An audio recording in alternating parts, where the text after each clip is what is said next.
Chers spectateurs, bonjour.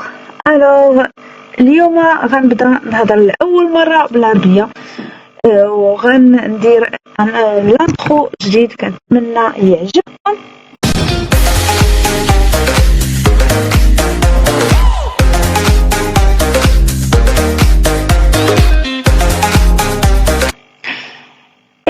بهذه المناسبة كنقدم لكم تهنئة لجميع المغاربة بمناسبة 18 نوفمبر، عيد الاستقلال المجيد لكل المغاربة.